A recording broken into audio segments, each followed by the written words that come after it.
هایی چطورین؟ خوش اومدین به یه ویدیوی دیگه. امروز 16 شهریوره. پارسال این موقع یعنی همین ساعتو بود فکر کنم که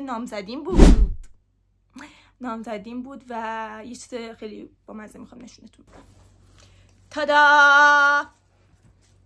گل نامزدیم آبی بود. هستی؟ تو اینجایی میدونستی؟ من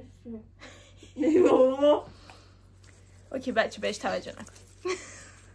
بعضیاش مصنوعی بود برای همین ساله مونده. وای خیلی دوستش دارم. خیلی روز قشنگی بود بچه ها.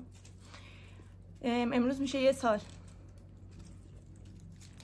خب جدا از همه اینا امشب ماه خونینه. ما هم قراره بریم پیکنیک و اونجا میخوام از پیکنیک و ماه خونین براتون فیلم و ویدیو بگیرم. اولین کار بریم حاضر شیم.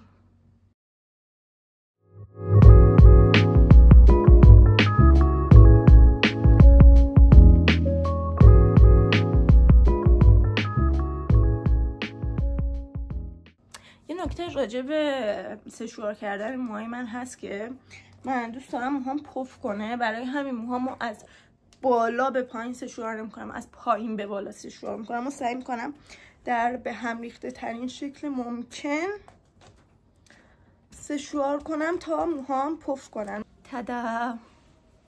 خیلی اینطوری دوست دارم که اینطوری پف کنه.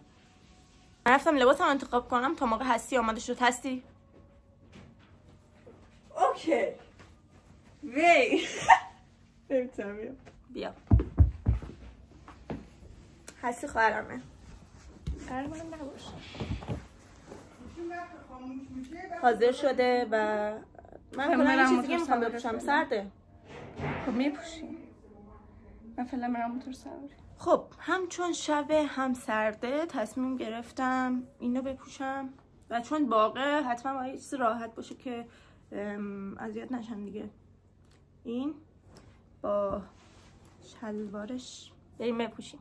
خب اینم از این رفتم پوشیدمش. حالا بریم آرایش کنیم.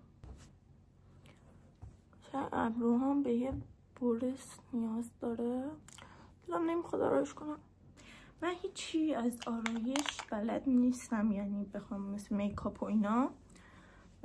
فقط میخوام الان یه کوچولو آرایش کنم. من از موس استفاده میکنم کلا، نه از پنکیک استفاده میکنم نه از کانسیلر.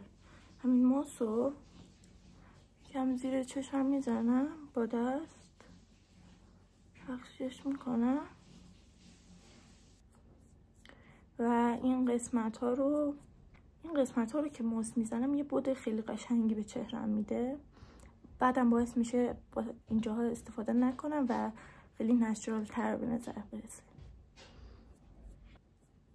یه چیزی یادم اومد که برای خودم ترفنده، گفتم به شما هم بگم. من وقتی آخه موس یکم از به هر حال کرم پودر یا موس یا پنکیک استفاده میکنیم یکم از پوستمون روشن‌تره. من همیشه این قسمت ها رو میزنم، بعد رنگ پوست خودم این وسط میفته، یه حالت کانتور بهش میده دیگه. مثلا کار دیگه انجام نمیدم روی بینیم، فقط همین. حالا نوبت رژ گونه است. چون لباسمون قهوه‌ایه میخوام چی بزنم. آجوری. من کلا آجوری خیلی استفاده میکنم، چه برای رژ لب چه برای رژ گونه. میزان زیاد، چون میزان زیاد دوست دارم.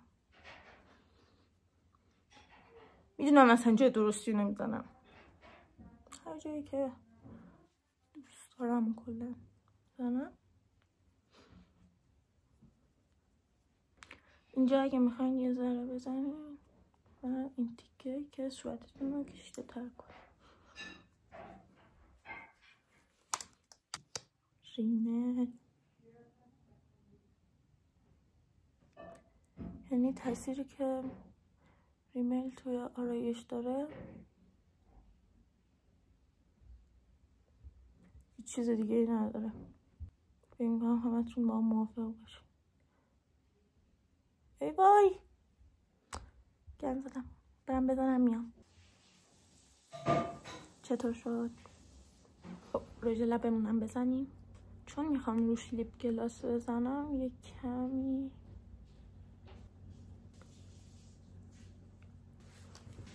یه کمی میزنم چون دارم بازی میکنم.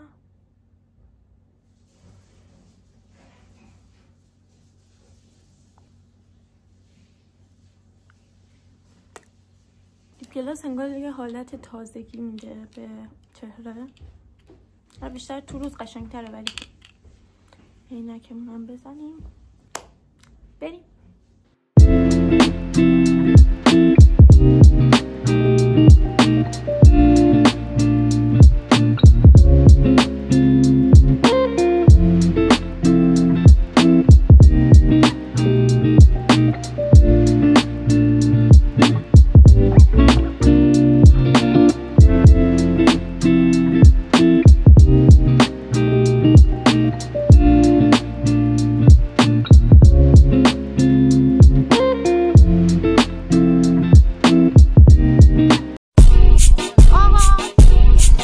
میدونین به خواهری که رزمی کارش میگن؟ نه خوارزمی.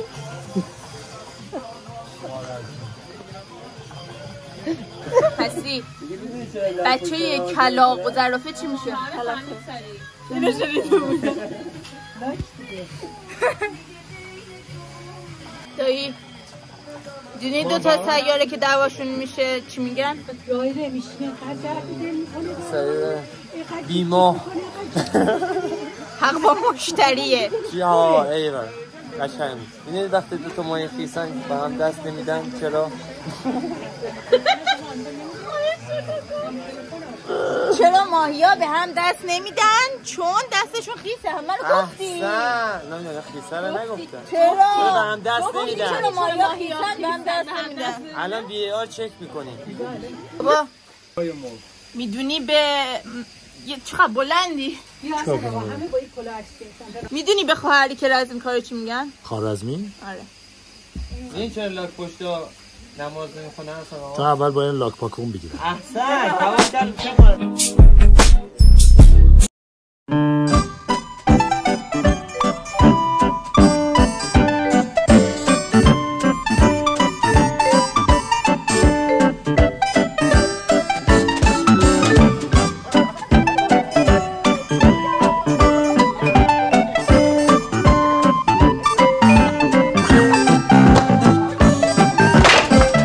احتمالا هیچ مشخص نیست. ما داریم از کوه میریم بالا تا بتونیم از ماه عکس بگیریم.